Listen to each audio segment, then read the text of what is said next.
to target to have a recommendation from them by the 26th of April. So we're going to move fairly quickly. So maybe at that point I could open for questions. Thank you very much. Ladies and gentlemen, we will now begin the question and answer session. Anyone who wishes to ask a question may press star and 1 on their touch-tone phone. If you wish to remove yourself from the question queue, you may press star and 2. Participants are requested to use handsets while asking a question. Ladies and gentlemen, we will wait for a moment while the question queue assembles. The first question is from the line of Yatin Mohta from Bloomberg Quint. Please go ahead. Hello there. Yatin, your line is unmuted. Please go ahead with your questions. Yeah. So basically my question was relating to the decisions taken today. Since you have, 4, offers coming in, will each of the, offer be evaluated independently, or since you already have entered into understanding with Manipal would be given a preference? That is question number 1. And question number 2, most importantly, is regarding the EGM, which the minority shareholders are looking to call for, which includes removal of 4 directors. So what decision has the board taken in that regard as well? If you could answer these 2 questions broadly. So the board and the advisory committee are going to focus and decide on the binding bids.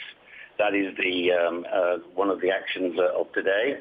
And in terms of the EGM, which has been requested, of course, Eastbridge is a valuable shareholder in Fortis Healthcare, and anybody who's got a shareholding of over 10% is obliged to call for an EGM, and they will be putting their case in front of the shareholders. And as I mentioned earlier on, we are going to be making decisions today and tomorrow in terms of the best interest of the shareholders, and we will see how the shareholders view that overall. But a decision has been taken to set up an EGM in the future. Okay. And, sir, with regard to Eastbridge or, any other minority shareholders which have expressed their concern, have you taken that also into account in terms of how really are the concerns, what are the things that they are requiring at this point in time? What exactly was the point of contention to call, what was the need to call, for the EGM? How was it necessary to do it? Well, as you can see, we are establishing a process for evaluating the binding bids, and we've explained to you that there is going to be a advisory board of eminent people together with their own independent financial advisors, and that is going to be a process that will give a fair decision about the successful party that will be able to increase its ownership of Fortis. So, we think that we are actually progressing down the right path, and we feel quite confident and strong that this is the right thing for, as I've mentioned, both small and large shareholders as well as the staff and the patients. And sir, we have a couple of people and companies which have expressed interest, and they have also talked and also spoken about carrying out due diligence. So will the interested parties who have offered, some kind of a binding offer or are trying to evaluate, something about Fortis Healthcare, will they be allowed to carry on due diligence, including the likes of IHH and Fosun? Well, we are, as I've mentioned to you, the focus of the board and of the advisory committee is on binding offers, and that is the focus of that committee, and it's also the focus of the board. And also, you will realize that April 26th is very soon as well. Okay. Thank you so much, sir, for taking the questions. Oh, it's okay. Thank you. The next question is from the line of Ajay Tyagi from PTI. Please go ahead. Hi, good evening, Mr. Tempest. Just for my clarification, that you would not be evaluating the offers which are non-binding? We are just focusing on binding offers. This has been a process that has actually been going on, as I mentioned at the beginning, since last year, a year and a half. And in this time, a lot of people have spent a lot of time with Fortis.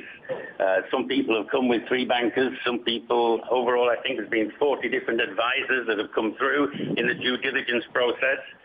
We now have a number of binding bids. We have a number of improved binding bids. And so we are focusing on the binding bids, which is what the Export Advisory Committee and their financial advisors are going to be focused on. And they will then give advice back to the board in a few days' time on the 26th of April. Okay, thanks, Mr. Tempest. And I just wanted to know that till the time the evaluation is done by, say, April 26, do we have the enough liquidity in Fortis to carry day-on-day operations? We are able to continue. I think you saw a press release recently from the company in terms of the fact that, we are progressing and we are expecting to improve our performance in the future. And that is, I think, one of the other elements of what we discussed today is that we want the management to be really focused on improving performance in the Fortis hospitals and not to be distracted by these transactions and these banking issues. Thanks, Mr. Tempest. Thank you, sir. Okay. Thank you. The next question is from the line of Ari from Bloomberg. Please go ahead. Hello, Mr. Tempest. Hi. Can you hear me? Hi. Yes, I can hear you. Great. Presumably the minority shareholders who asked for the EGM did so in relation to the takeover proposals. Will this EGM be held before the vote on the final proposal is taken? I think there's about 45 days, isn't there, or something, 20 days, and then another 40 days for the board to set up the EGM. Whatever is the actual number of days, that's what we'll be working to, and that will be what we will announce. And presumably that EGM and the proposal for a new slate of directors will be decided before shareholders decide on the proposed takeover bids?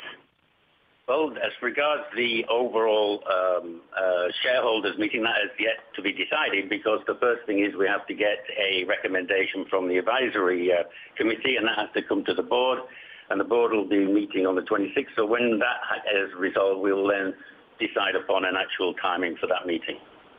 Okay. And in terms of the 2 non-binding bids, will they be able to come back and be made binding proposals, or will there be any more interaction with those 2 parties? We are focusing on binding offers, and so the advisory committee and the board are going to focus on binding offers. That's what's going to be our focus. Okay, thank you. Right on. Thank you. The next question is from the line of Leroy D'Souza from Cogensis. Please go ahead. Hi, Mr. Tempest.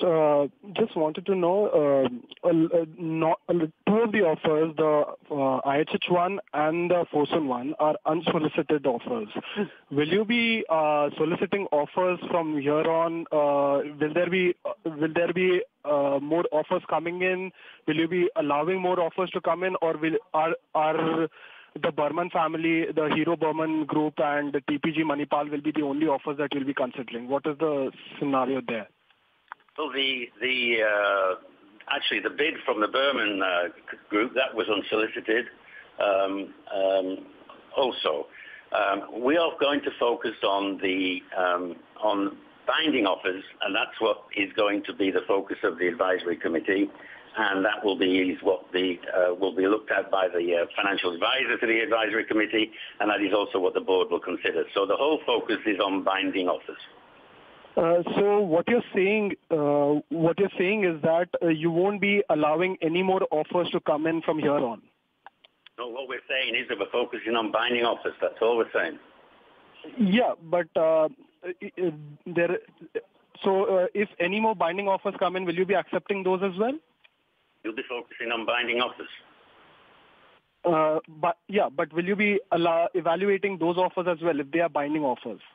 When the committee meets, it will be looking at what binding offers are there, and will be recommending to us the best binding offer.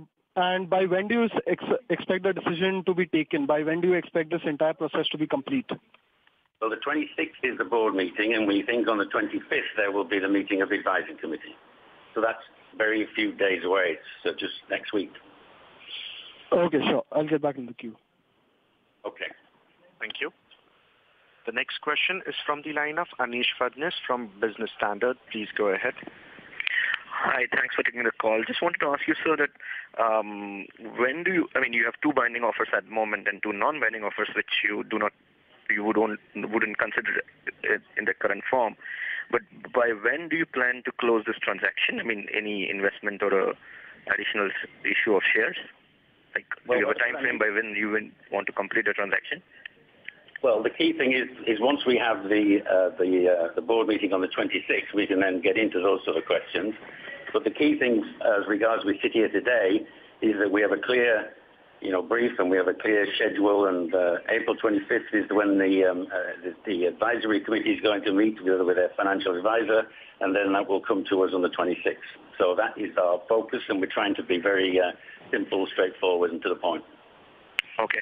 And so will the committee recommendations be binding on the board, or is it just advisory? Or you are bound by that decision? What's the remit of the committee? We're just going to focus on binding offers. As I've mentioned to you, No. You're appointing an advisory committee headed by former chairperson of PricewaterhouseCoopers. So whatever advice that the committee gives to the board, will that advice be binding on board, or it's just a recommendation? You may choose to ignore that. It will be a recommendation, because at the end of the day, the responsibility is held by the board of Fortis as to what decision they're going to make. But clearly, you don't go out of the way and set up an advisory committee and not and just ignore them. But we will. The final decision will be made by the board, and that's the way you'd expect it to be. Sir, you are in an exclusivity agreement with Manipal TPG, and there will be a long stop date for that. So until and unless that is allowed to lapse, can you enter into a transaction agreement with anybody else? And when is the long stop date? Well, the dates that I've given you are actually, in line with any of the contractual terms we've signed, and the idea is that we can have a clear view ahead in the next week. And sir, just to understand, pardon me for this, but just asking you to repeat, as regards the call for EGM by some of the portfolio investors like Eastbridge, you said that the board